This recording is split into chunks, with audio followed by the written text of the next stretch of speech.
Hi, I'm Dr. Sunil Richardson. I'm a maxillofacial and a craniofacial surgeon.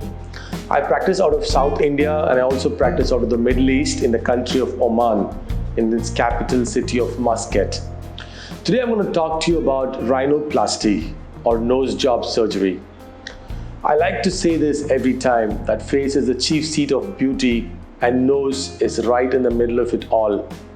Nose occupies a very important structure of the human face, and it needs to be shapely, it needs to be proportional and balanced. So here at Richardson's, we try to give patients noses that suit their faces. We get a lot of patients from South India. We also get patients from North India and other parts of the world. And I like to tell my patients that you remember, it is the nose that should suit the face.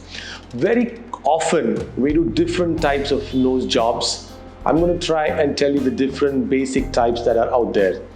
One is called the open structure rhinoplasty or the open rhinoplasty, and the other closed rhinoplasty.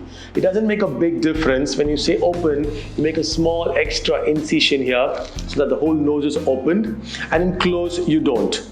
Now, which nose needs open and which needs closed depends a lot on the surgeon's expertise, the need, and also what needs to be done for the patient per se. The scar really is not a matter at all. I mean, no one can ever see that scar if it's done well. The next group of rhinoplasty is a cosmetic rhinoplasty or a reconstructive rhinoplasty. Cosmetic rhinoplasty is for a patient who wants a little bit procedure done to adjust the tip for a few millimeters. You can get the broad part of the nose narrowed by a few millimeters. Tip can be narrowed, alar base can be narrowed, and this is called cosmetic rhinoplasty. Now, on the other side, reconstructive rhinoplasty is something which is a totally different ball game. So this is especially done for patients with clefts. It's also done after an accident.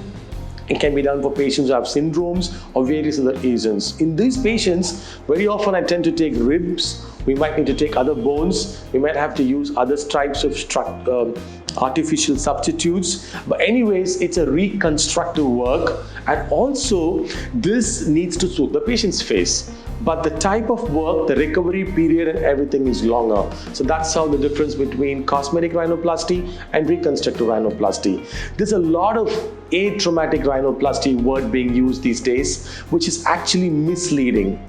Any surgical procedure is to an extent traumatic, and the amount of surgery you do, the procedures that goes in, the traumatic level varies. So literally there's nothing like an atraumatic rhinoplasty. You might have to do some magic procedure to actually call it atraumatic.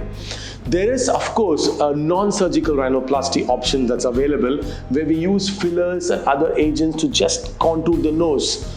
The good part, it's not a surgery, there's no stay over. The flip side, it's not permanent. It dissolves and goes away. And again, you need an experienced rhinoplasty surgeon to do any of these procedures onto your nose. So keeping in mind there are different types of rhinoplasty or nose jobs that are out there.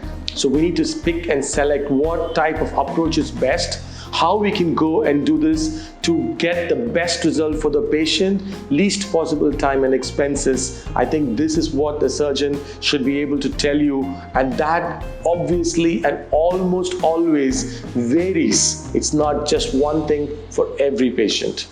Thank you.